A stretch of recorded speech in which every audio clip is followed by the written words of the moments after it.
د برېښنا کمښت او د کابل ښاریانو اندېښنې. والا برقونه خو وروره زښته زیات په دغه ګرمۍ موسم کې زښته زیات خطه وصل کېږي، ولې په دې چې ګرمي هم ده، دا وړوکي ماشومان دي، دوی ته هر وخت پکه برق چې نه وي وروره د تیږ سالات، مریضۍ، ناروغۍ هر څه ورته راپېښېږي. له ګڼې ګوڼې په دغه ډک ښار کې د برېښنا کمښت او پاچاوي بل هغه ستونزه ده چې د دغه ښار هره طبقه یې زیانمنه کړې ده. کابل ښاریان په دغه ښار کې د برېښنا له کمښت او نشتون سره ټکوي. وضعیت خو یو خو ډېر ضعیفه ده. که یم مثال 1 بجه د شپې راځي یا 9 بجې د شپې راځي، بېرته سهار 4 بجې 3 بجې بېرته ځي، هیڅ په دار نه لګېږي. موږ برقونه ډېر توصیل یې پرې کړی دی، دومره تاثیر یې پرې کړی دی چې برق وایي دا را مصرف هم نه راتللو، او تیل دا ډېر قیمته دي، 130 روپۍ دي لیتر.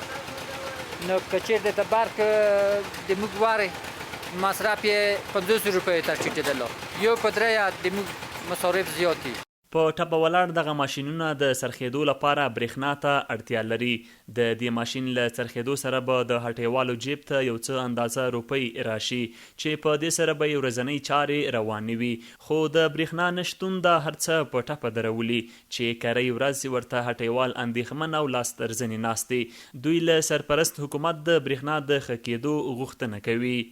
موږ کورونه او برق نشته، 1 ساعت وي 2 ساعتانه وي، سبایی چې راشي غرمه چې غرمه ولود یا شپې په 1 بجه 2 بجې چې برق نه لري، نو برق سره مشکل زیات دی. بیخي ټول کار په برق پرچاو وي، چې برق نه وي خو کار هم نه کوي. حکومت نه غوښتنه دا ده چې دا برق لږ فعال کړو، جوړ یې کړو. ولا زموږ برقونه خو بیخي نه وي، د شپې او ورځې ګرمي هم تاسو ګورئ ډېره زیاته ده. زموږ کارونه او زموږ ماشینونه بیخي په ټپه ولاړ دي. په تیلو زموږ وسه نه کېږي چې په تیلو یې وچلوو، او د برقونو بیا دا حال وي، تاسو یې ګورئ نو.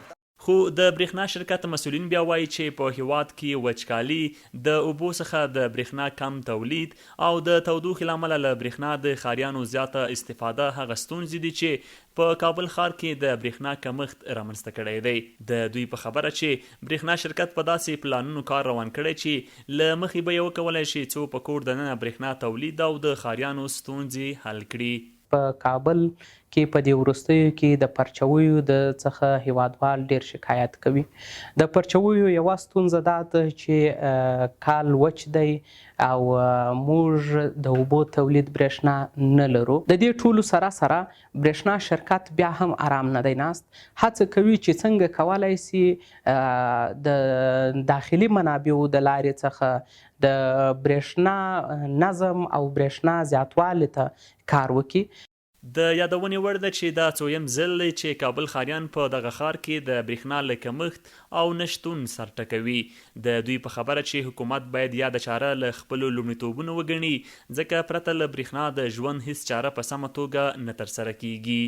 عبیدالله حیدرزی، CNG، کابل.